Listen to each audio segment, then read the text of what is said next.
ఇంతకు ముందు ఏం జరిగిందన్న దాని గురించి ఈ రోజు నేను చెప్పక్కర్లేదు, మీరు చెప్పక్కర్లేదు, ప్రపంచం అంతా కూడా తెలుసు.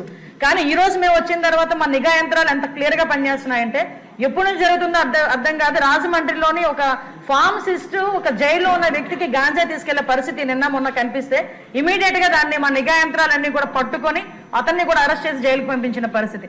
మీరు అన్నట్టుగానే ఎక్కువ ఏజెన్సీ ఏరియాలోని చిన్న పిల్లలు దీనికి ఎడిక్ట్ అయిపోయే పరిస్థితి కనిపిస్తుంది అధ్యక్ష. ఎడిక్ట్ అవ్వడమే కాదు అధ్యక్ష, వాళ్ళకున్న ఫైనాన్షియల్ ప్రాబ్లమ్స్ ని బేస్ చేసుకుని వాళ్ళని పావుల కింద వాడుకునే పరిస్థితి ఉంది. కాబట్టి గాంజా బ్యాచ్ల్లోని గాంజాలు సరఫరా చేసేవారు కానీ గాంజా తీసుకునే వాళ్ళకి కూడా అధ్యక్ష ఈ రోజు ఏదో తీసుకొచ్చాము, జైల్లో పెట్టేసాము, వాళ్ళకి రిమైండ్ తీసేసాము, తర్వాత బెయిల్ బయటకు వచ్చి వాళ్ళు అలా చేసే కన్నా వీళ్ళు చేసిన వెంటనే వీళ్ళ మీద పీడియాక్ట్ పెట్టడమే కాదు అధ్యక్ష, వీళ్ళ ఆస్తులు కూడా జప్తు చేయడానికి వీలైతే వాళ్ళకి ఆస్తి ఏమీ లేకపోతే వాళ్ళ దగ్గర ఉన్న ఆధార్ కార్డులు కానీ వాళ్ళ దగ్గర ఉన్న రేషన్ కార్డ్స్ కానీ అలాంటివి కూడా సీజ్ చేసే పరిస్థితి కూడా రప్పించాలి అని గౌరవ ముఖ్యమంత్రి గారు కూడా మాకు ఆదేశాలు ఇవ్వడం జరిగింది అధ్యక్ష. దాని మీద కూడా ముందుకెళ్తున్నాం.